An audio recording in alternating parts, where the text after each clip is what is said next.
todos e a todas. Queria inicialmente cumprimentar o senador Paulo Paim, que preside esta comissão, o ministro Marco Antônio Raupp, ministro da Ciência, Tecnologia e Inovação, meus colegas de mesa, senhores e senhoras. Nós preparamos uma brevíssima apresentação que é para dar um pouco da nossa visão, que coloca alguns pressupostos básicos para a criação do Instituto Nacional de Pesquisa sobre os Oceanos.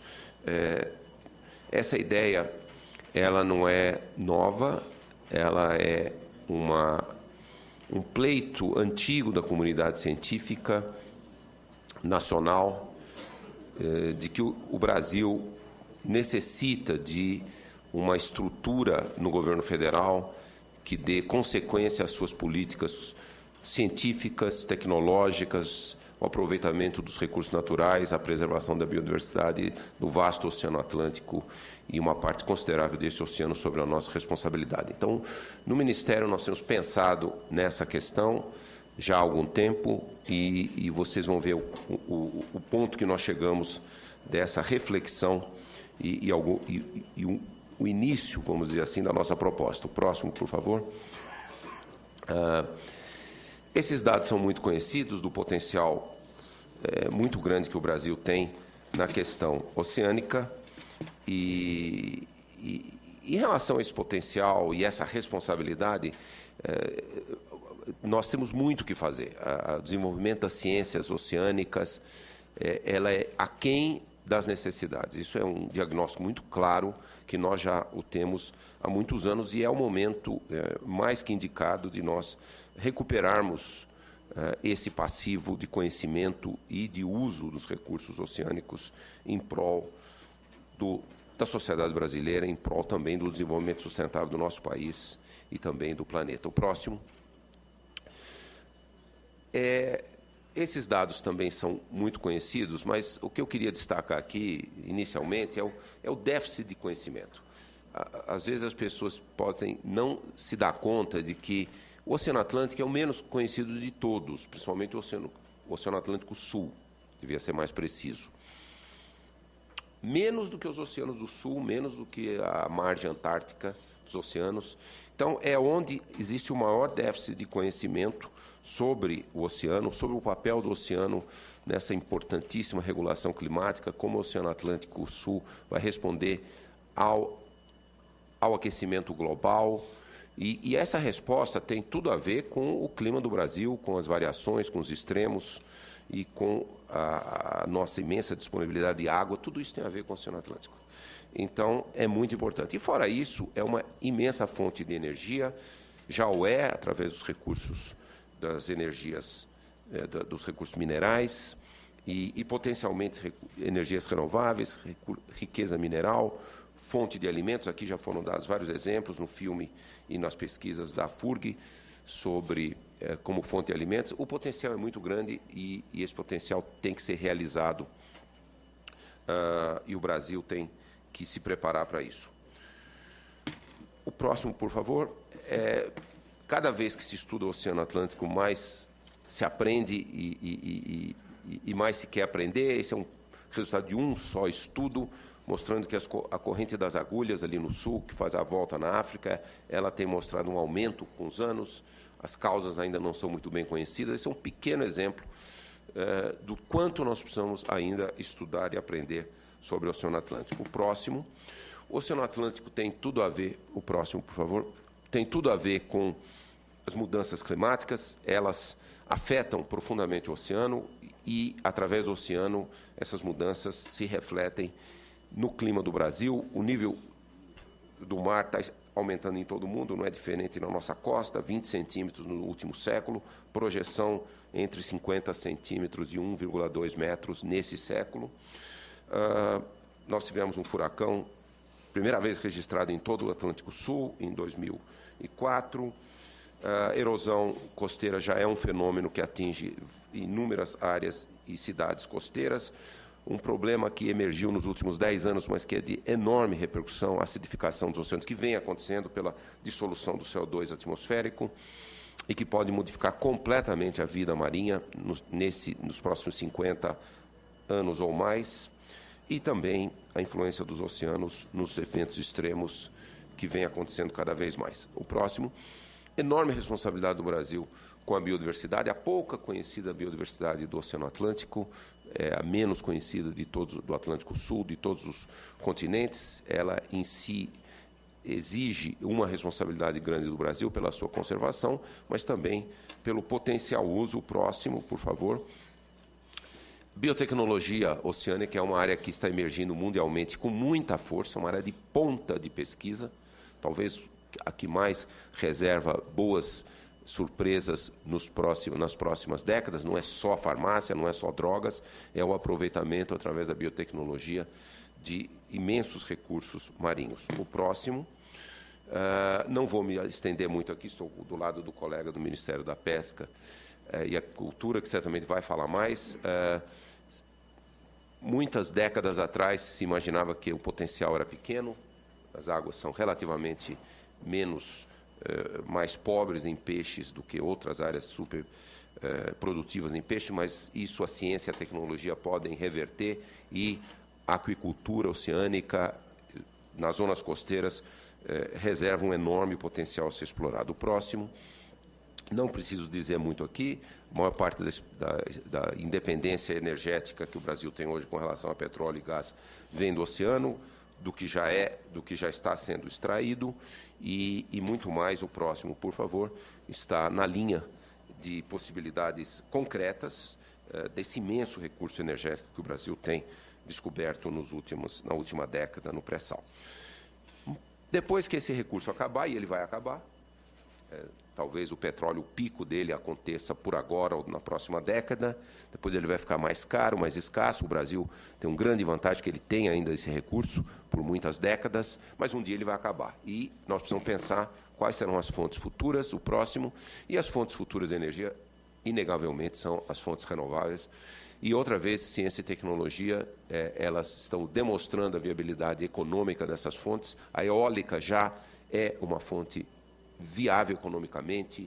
No Brasil, cada vez mais adquire um papel importante na matriz energética brasileira, e nós nem ainda começamos a pensar na exploração, pensar sim, mas implementar uma exploração da energia eólica offshore, oceânica, que é um potencial até maior do que nós temos em terra. E o Brasil tem em terra 350 gigawatts de potencial de energia eólica. Eu só dou um número da eólica, porque ela já é uma realidade, mas nós temos todas essas outras que hoje, já algumas com experimentação, como energia da agitação marítima, das ondas.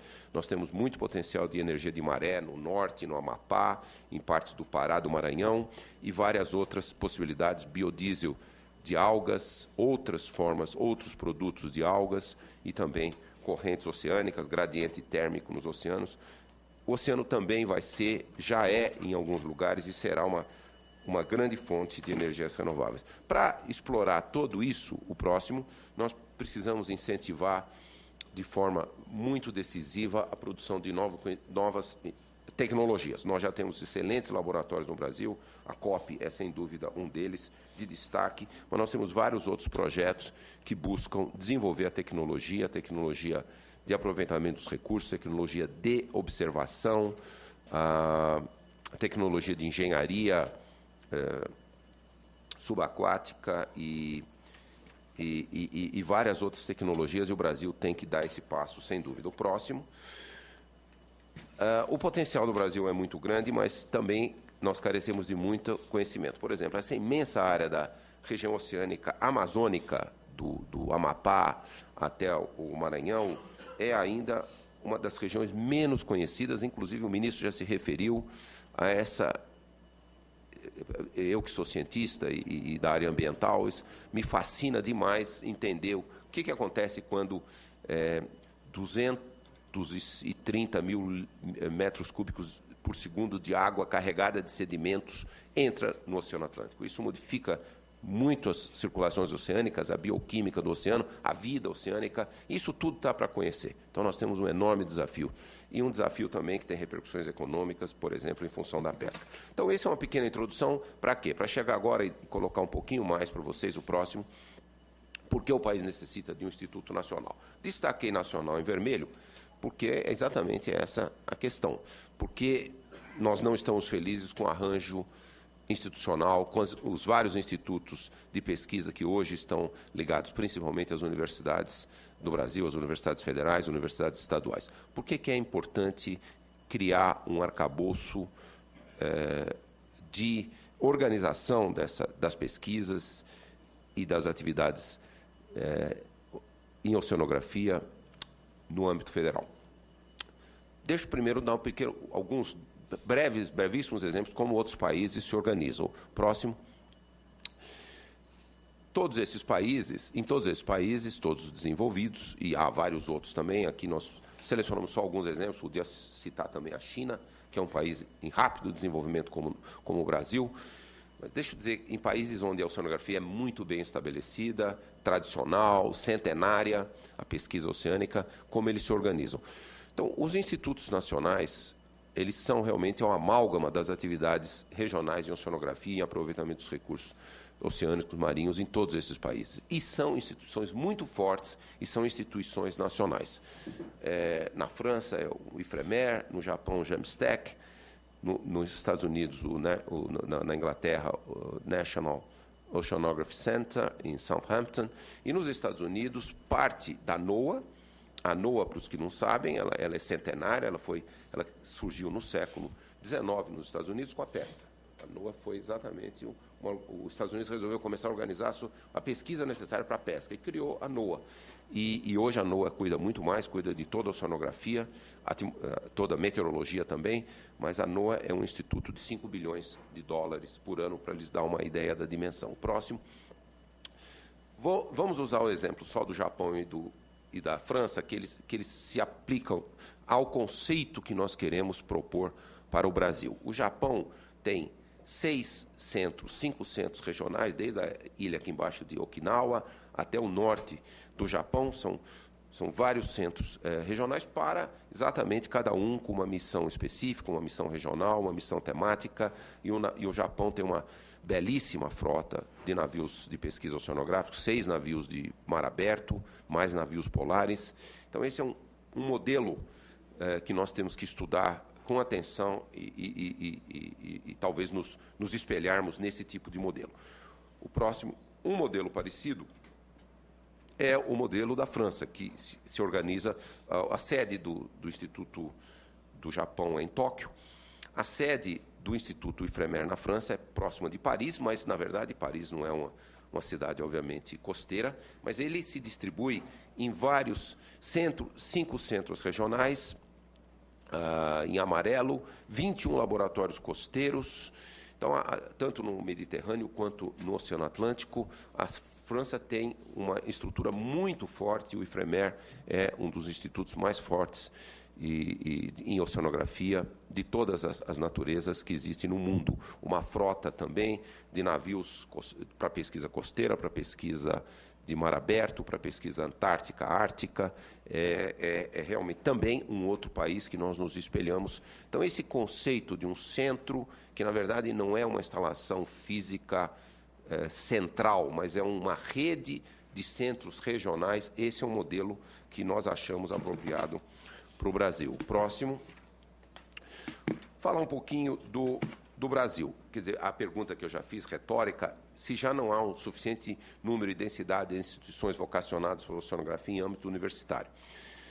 Nós temos aí em vermelho todos os locais onde há institutos, pesquisa oceanográfica, a maioria deles ligada com universidades federais, universidades estaduais, por exemplo, a USP. Alguns não são costeiros, como o INPA, lá em Manaus, mas também tem grupos que fazem pesquisa oceânica do estuário do Amazonas, ou mesmo Minas Gerais, que tem grupos também que fazem pesquisa. E em azul são os Institutos Nacionais de Ciência e Tecnologia, é uma iniciativa do Ministério da Ciência, Tecnologia e Inovação implementada pelo CNPq, são 127 institutos em todo o Brasil, em todas as áreas, sendo 4 diretamente voltados para a pesquisa oceânica e alguns outros fortemente ligados à pesquisa oceânica, como, por exemplo, o Instituto Nacional de Ciência e Tecnologia para Mudanças Climáticas, que tem componentes oceânicos muito importantes. Então, quer dizer, com essa distribuição, nós podemos ver claramente que já há uma densidade,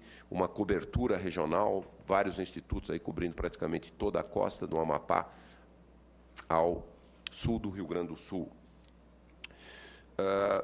O próximo, porém, a comunidade científica ela tem nos solicitado, principalmente através, a vazão dessa solicitação tem sido muito, o canal que dá vazão a essa solicitação tem sido o Ministério da Ciência e Tecnologia e, principalmente, através da SBPC. Nós trouxemos aqui uma declaração do próprio ministro Marco Antônio Raupp, então presidente da SBPC, em 2010, numa reunião importante da SBPC em Natal, onde houve um debate, uma mesa redonda sobre oceanografia, sobre pesquisa oceânica, e o próprio ministro já falava, na segunda frase, que nós, em resumo, precisamos de uma Embrapa para a Amazônia, precisamos de uma Embrapa para o mar. E um documento que o Centro de Gestão de Estudos Estratégicos, CGE, em 2007, que foi debatido nessa reunião em 2010, ele já propunha a implantação do Instituto Nacional de Oceanografia. Então, a ideia da implantação do Instituto Nacional de Oceanografia, ela não é de hoje, ela não surgiu esse ano, ela vem amadurecendo, e quem tem realmente solicitado que se estabeleça a pesquisa, como o ministro, então presidente da SBPC, destacou em 2010, é uma Embrapa para o mar, quer dizer, um Instituto Nacional que congregue uma série de centros regionais e dê uma outra dimensão, um outro grau de organicidade às pesquisas oceânicas. O próximo, como não é incomum em muitas áreas do conhecimento, existe também uma falta de equilíbrio, um desbalanço muito grande na produção científica brasileira por região geográfica, e aí tem a oceanografia física, química, biológica e geológica.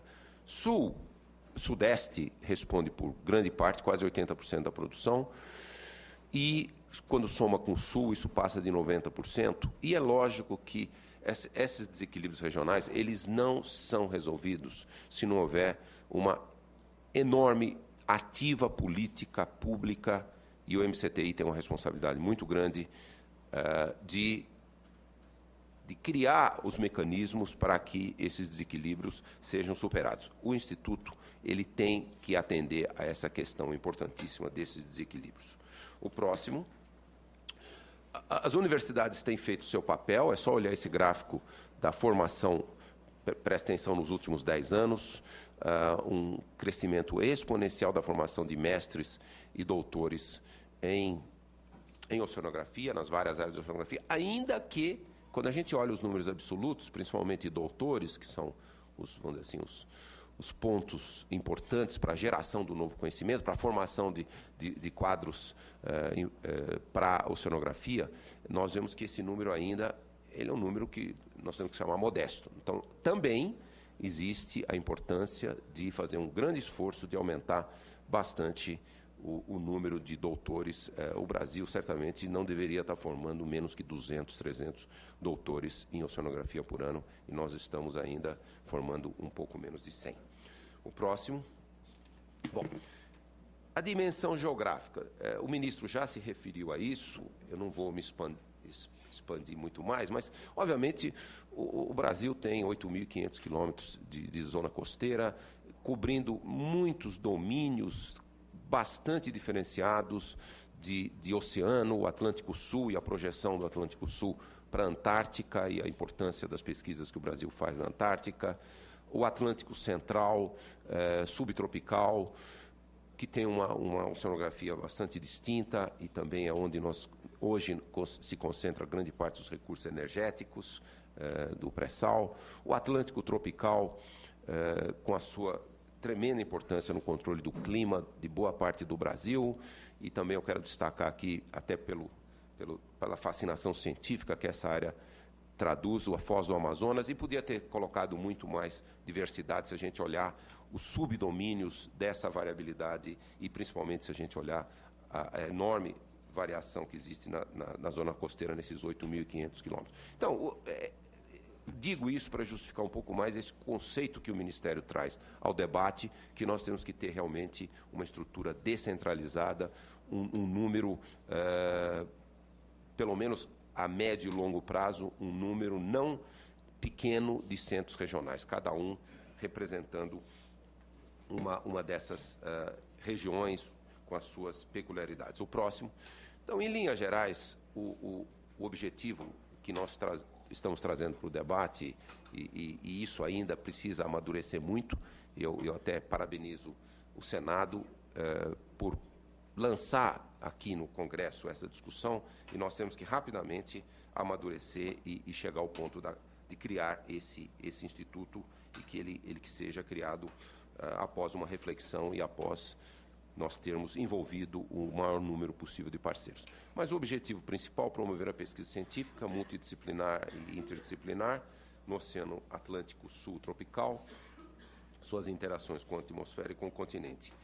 Ele tem um sentido muito importante também de ser um centro que provém infraestrutura operacional e administrativa, as ferramentas para o desenvolvimento tecnológico, para o aproveitamento dos recursos marinhos e energéticos, de modo que haja uma sistematização da produção do conhecimento básico e aplicado. Uma reclamação bastante pertinente da comunidade científica histórica no Brasil é da descontinuidade. Então, o Instituto vem também para que as pesquisas oceânicas tenham muito mais segurança de acontecerem no prazo que elas acontecem. Pesquisa oceânica, até pelas dificuldades logísticas, elas precisam muitos e muitos anos. Então, essa segunda parte, principalmente, e temos que imaginar sempre um entrelaçamento muito grande do Instituto com a Marinha, que nesse contexto tem que ser visto quase como uma coisa só, para dar essa possibilidade de continuidade sistemática da pesquisa. E um instrumento muito importante na condução de uma nova política, onde o Brasil agora começa a ver muito mais o potencial do Oceano Atlântico e as suas responsabilidades com relação a esse oceano. Já falei, já justifiquei bastante nossa visão dos centros regionais. O próximo. Então, em linhas gerais, onde que o INPO se situa? Nós já temos bastante pesquisa oceanográfica no Brasil. Eu mostrei um gráfico cobrindo do Amapá ao sul do Rio Grande do Sul, vários grupos já com pesquisa de excelência, recursos humanos, muitos programas de mestrado e doutorado formando quadros de excelência, ainda que em números que precisam ser aumentados. E também nós já temos alguma estrutura operacional, principalmente provida pela Marinha, mas também por alguns desses institutos nas universidades federais e universidades estaduais.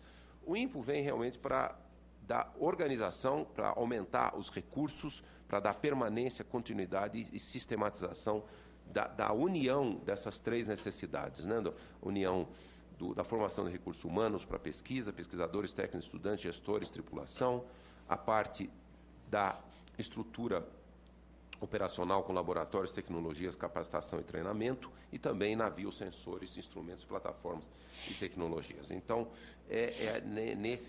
no locus da união dessas três necessidades que o INPO se coloca. O próximo, ele vai atuar em várias áreas: ambiente, saúde, biodiversidade, alimentos, energia, tecnologias, como um grande ponto de confluência de toda a atividade de pesquisa em oceanografia no Atlântico Sul. O Ministério já vem atuando, principalmente junto com a Marinha, em criar condições para o surgimento do INPO próximo e para a expansão das pesquisas oceanográficas no Brasil. Recentemente, o ano passado e esse ano, junto com a Marinha, se operou recuperação e manutenção dos navios existentes, Cruzeiro do Sul, Antares, que já estão e já vêm realizando missões importantes. Então, já é um passo para criar as condições de campo para a pesquisa, as plataformas embarcadas. Eu vou falar um pouquinho mais, o ministro já se referiu à compra desse navio e negociação para a construção de outros navios de pesquisa em estaleiro brasileiros. Também esse é um projeto importante que nós estamos lançando junto com a Marinha e com outros parceiros. O próximo, tudo isso se acelera porque nós estamos aqui também, porque o Ministério está trabalhando muito junto com a Marinha e outros parceiros para criarmos o Instituto. Porque nós estamos às vésperas, eu acho que possivelmente isso acontecerá semana que vem, da assinatura de um acordo que eu reputo como histórico no Brasil. histórico porque nós estamos adquirindo, pela primeira vez, um navio que realmente representa o estado da arte em pesquisa oceanográfica de mar aberto. É um navio, os dados estão aí, eu não vou ler tudo para vocês, mas é um navio que estará, assim que chegar ao Brasil, possivelmente em 2013, como entre os 5 melhores, mais importantes navios de pesquisa oceanográfica do mundo. É um navio que vai aumentar, multiplicar por não sei, um fator de 5, talvez a 10, a nossa capacidade de pesquisa oceanográfica. Essa é uma grande coisa, uma grande notícia. A maioria de vocês já está acompanhando, está ajudando os ministérios envolvidos na aquisição desse navio, mas é também uma inovação em termos de uma parceria público-privada, uma das primeiras que se faz em oceanografia nessa escala. É uma parceria do Ministério da Ciência, Tecnologia e Inovação com a Marinha e com a Petrobras e com a Vale. Então, cada um está dando uma contribuição. Esse navio não é barato, acima de 80 milhões de dólares, mas é isso que custa uma plataforma de ponta que vai permitir um grande salto, um salto quântico na capacidade brasileira de conhecer o Atlântico. Então, isso está muito próximo de ser concretizado. Esperamos já, talvez, a semana que vem, assinar o acordo entre esses 4 parceiros e aí concluir a compra desse navio, que será entregue no Brasil em 2013. Então, até lá, antes, logicamente, nós gostaríamos já de estruturar o Instituto Oceanográfico de uma maneira muito sólida, que ele exista e que ele já esteja funcionando. O próximo, eu já estou muito próximo do fim, senhor presidente, eu só queria dizer, e aqui sim, e vai diretamente um pleito ao Congresso, nós conseguimos no PPA, muito por inspiração da Comissão Interministerial de Recursos do Mar, do CIRM, colocar essas ações. Isso é um esforço integrado de inúmeros ministérios, da Marinha, através da CIRM, Ciência e Tecnologia, Meio Ambiente, Minas e Energia.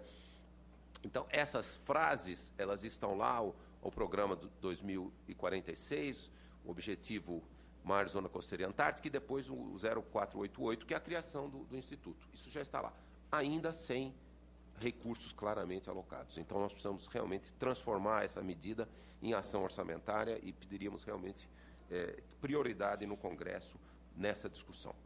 O próximo, nós fizemos um pequeno orçamento, isso aqui ainda é muito preliminar, o que nós precisaríamos, e também é importante deixar isso muito claro, pesquisa oceânica de qualidade, ela não é barata. Não adianta ter qualquer ilusão que dá para fazer pesquisa oceânica. Os meios embarcados são caros, manter um navio desse 60 dias numa missão são milhões e muitos milhões de reais.